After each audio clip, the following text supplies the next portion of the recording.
So there's a lot that's happening in the Middle East now in terms of diplomacy. You know, I wanted to bring you up to speed on what's happening. So Qatar and the United Arab Emirates have decided to reestablish ties. The reason for this is that, you see, the Emirates, they are not, they don't have the same political orientation as Qatar. Qatar is more, you know, leans more towards the Muslim Brotherhood. So you could say like Turkey. The interesting thing here is that Qatar is one of the only countries, or the last Arab countries, that's still, you know, putting up resistance towards rapprochement with Syria and having Syria back in the Arab League. So Qatar is still against that. Meanwhile, the UAE is the opposite.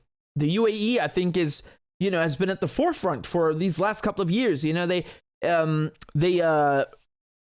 you know, reestablished ties with Syria, and they're the ones vouching for Syria and saying we should have Syria back in the Arab League and all these things. For me, what I hope to see is a rapprochement between Qatar and Syria and the whole Arab world. That's what we need right now. And things are changing very fast, because you saw after China mediated a peace deal between Saudi Arabia and Iran, it opened the door for so many other developments, right? So you've had prisoner exchanges, prisoner swaps with Yemen.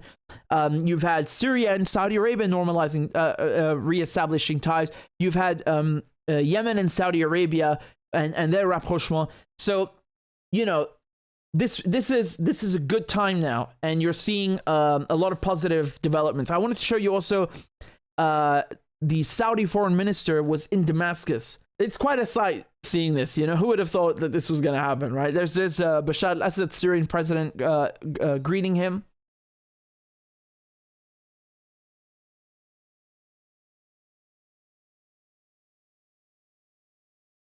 Look at that beautiful Damascene. So from Damascus, handcraft there. You see that with mother of pearl and rosewood. It's lovely. It's beautiful. I'm sorry, but I have to say that.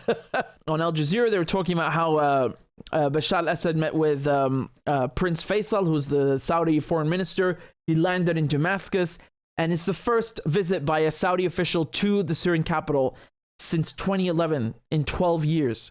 So yeah, this is a pretty big deal. And just last week, you had the opposite, right? You had the Syrian foreign minister in Jeddah in Saudi Arabia.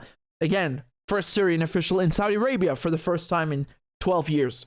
We got to be honest, because the situation, what Saudi Arabia did in Yemen and Syria, it's a lot to just swallow your pride and bury the hatchet, because Saudi Arabia didn't get hurt from all of that. Syria and Yemen did get hurt. All these countries that were hurting Syria, they had to come back and you know, and Yemen, they had to accept defeat because they weren't able to remove Bashar al-Assad. They weren't able to overthrow the Syrian government. They weren't able to get rid of the, you know, Ansar Allah or the Houthis. And now they have to make amends. They have to make amends. They have to rebuild. And let's be real. You have to remember that for the UAE, for Saudi Arabia, there's a lot of money, or shall we say, there are a lot of prospects, you know, monetary or otherwise, that come from the idea of, you know, rebuilding Syria. Who's going to rebuild Syria, right? Who's going to be given these contracts? Who is going to invest in Syria? This is an entire market, and Yemen, that has yet to be developed. And I hate to speak about it in such terms, because, you know, Syria is not just like some chunk of land or real estate where you build skyscrapers. It's not about that. But the country has to be rebuilt because it's been destroyed by war. There is no choice but to rebuild it. And I'm not saying the Saudis only have money in mind or investment, not at all. But some people, they view it as you know, a good business prospect, which I don't look at it that way. For me, the idea is that, you know, you want to have a united Arab world because that's what the West and Israel hate the most. And that's the only way that you get back the power of the Arab world, and you have peace and diplomacy and everything is fine, you know? And so even though what Saudi Arabia did and Qatar and a lot of other countries in Syria and Yemen is very, very hard to get past, it's worse to, you know, to forego diplomacy. And in this case, you saw that it's not just about Syria, it's also for the region in general. You know, Iran is nearby. you have a new world that's coming, so you want to make sure that everybody is ready to transition to a multipolar world, right? Now, something else, this is another development from a few hours ago. You can see this in El Monitor or here in Middle East Monitor.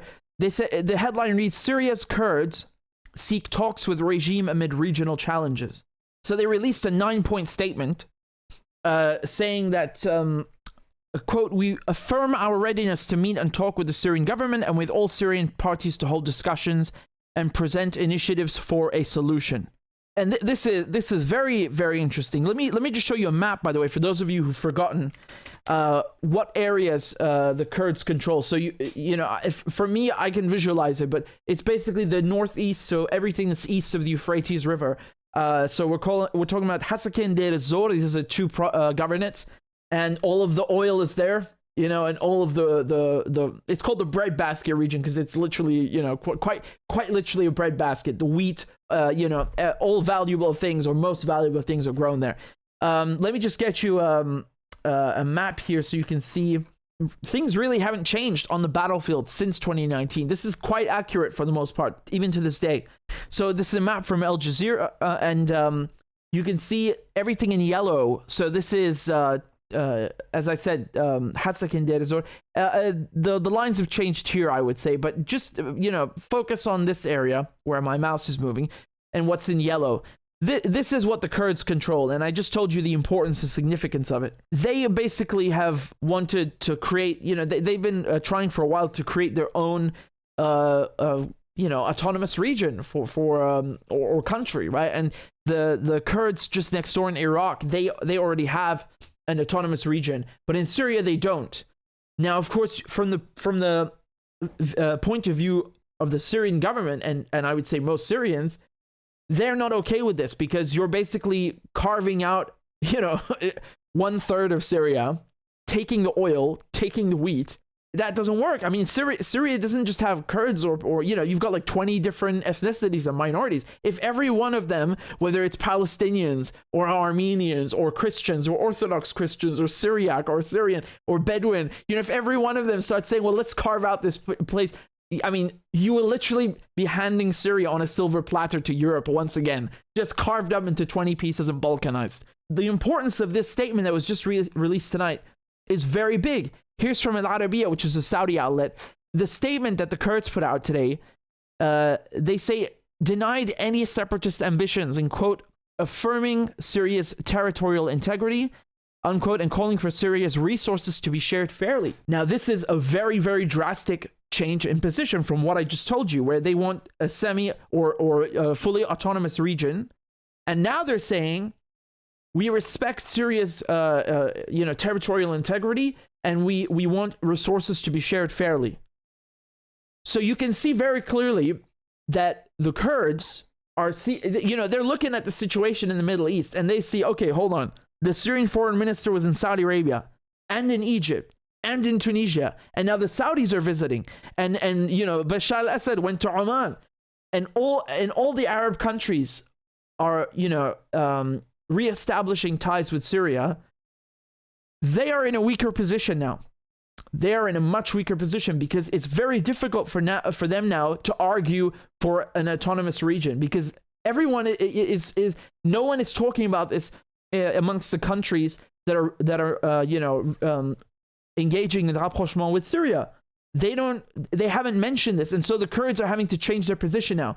I feel very bad for the Kurds because they get screwed multiple times by the Americans, you know, and they you know, they hang them out to dry, and Trump, you know, he basically pulled out, you remember, and I mean, as if he had any right being there, but he handed over this territory to Turkey, which is very much against the Kurds, because in Turkey, they consider the PKK, which is the Kurdish Workers' Party, and the Kurds in Syria to be connected. And so, you know, because for them, the PKK is a terrorist group, they think the Kurds in Syria are also a threat and a terrorist group, which is not, I mean, I don't think that's accurate, or that there's that much of a connection as Turkey wants you to think, but they're basically hunting them. You know, they've cut off water to the region, you know, whether there's Kurds or Arabs, I mean, they don't care. They just basically wanted to cut off water, and you know, kill them, and Trump put them at risk because of that. Trump put the Kurds at risk, and yet they still work with the Americans to take the oil. So I don't even understand that. But when that happened, when they saw that there's a threat of Turkey looming, the Kurds turned to Damascus, and they worked out a deal for the Syrian army to protect them. So it's a very weird relationship, because they want to be on their own, but they still want Syria's protection. But then they go and still go back into the arms of the Americans and steal the oil. But now they want to go back and have Syria with its regular borders. It's like back and forth the whole time. And I'm assuming that they're definitely looking at the situation and recalibrating their position, because they have to. They have no choice. I'm sure some Arab countries also feel that way. Maybe they don't really want to normalize ties with Syria. The French and the British with Sykes-Picot, they already carved up Syria. They already carved it up. And, their ambition is to keep balkanizing countries more and more. And we can't accept that. If every minority, or not necessarily minority, let every ethnicity and religious group in Syria asked for its own territory, we're talking like 20 plus different countries. It's insane.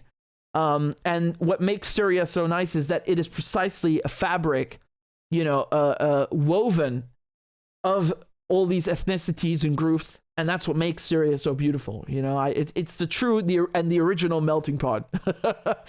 it's the OG, right? Now, in other news, with the Middle East and diplomacy, the Chinese are now offering to mediate between the Palestinians and the Israelis, right? So this is from Middle East Eye, and this is quite interesting, right? So the Chinese foreign minister told his Israeli and Palestinian counterparts that Beijing is ready to help facilitate peace talks.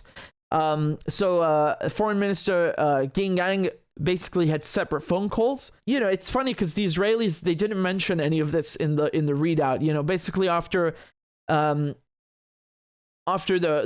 certain officials make phone calls with counterparts or other countries, the foreign ministry or whatever will publish a statement saying our foreign minister spoke with XYZ and they discussed this and this, but the Israelis didn't mention it, which is funny. Obviously, I'm being a bit cheeky here, but good luck. Mediating between the Israelis and Palestinians is nothing like mediating between Iran and Saudi Arabia. Iran and Saudi Arabia, that peace deal is a joke compared to this one. No, I'm kidding. It's not a joke. It's a very, very great accomplishment. But my point here is that the mediating between Israel and Palestine, man, this is very difficult. And you have to remember that even inside and outside Palestine, there are people who are never going to accept Israel no matter what, because it's on top of Palestinian soil. How can you mediate with something that is occupying you? And to exist has to occupy you. It doesn't make any sense, right? So in any case, that doesn't mean there cannot be mediation. You've had it in the past, and some people think that was a mistake, and that basically the PLO now is outsourced and is Israel's version of outsourcing the occupation, and etc. And people are basically looking at Clinton and Arafat and all of this and 30 years back and saying, well, where did it get us? Syria is still occupied by the Israelis. They carved up the West Bank into 3 zones, like made it even smaller and smaller, like confetti. They're raiding Jenin. They're bombing Gaza. What did it get? What did that diplomacy or supposed diplomacy, or hoodwink, get Palestine or the Arab world? So, when people say that, it's... yeah, you're going to have a tough time arguing against that, because the answer is nothing, really. In any case, I don't want to be too pessimistic here, but, if the Chinese can achieve any inroads, never say never. The Chinese have, they recognize both Palestine and Israel, and the Chinese, for them, they don't take any position, and that is their position, right? So, of course, you can argue against that and say that's a bad thing because they shouldn't recognize Israeli occupation, but then you can also say, well, that's actually the neutral and mature thing to do. Whatever mature means. That there are both sides to this argument. I think towards which I lean, but I don't want to bash or or criticize the Chinese for trying to make peace. No, because what they did between Iran and Saudi Arabia, look how much good that is doing. So if they can achieve some sort of peace, by all means, please be my guest, be everybody's guest, because maybe we need more Chinese brokered deals and peace in the Middle East instead of, carving it up and stealing these resources and stealing that oil and arming these groups and sending these terrorists. Yeah, let's try the Chinese version for once, instead of the French and the British and the Israeli and American one. Let's try the Chinese one, because so far it seems to be doing some good things. The proof is right there. So in any case, I just want to give you, a short a summary of all these diplomatic endeavors that are taking place in the Middle East. I know people, they spoke about 2011 as the Arab Spring. For me, this is an Arab Spring, where you see the Arab countries actually talking to each other.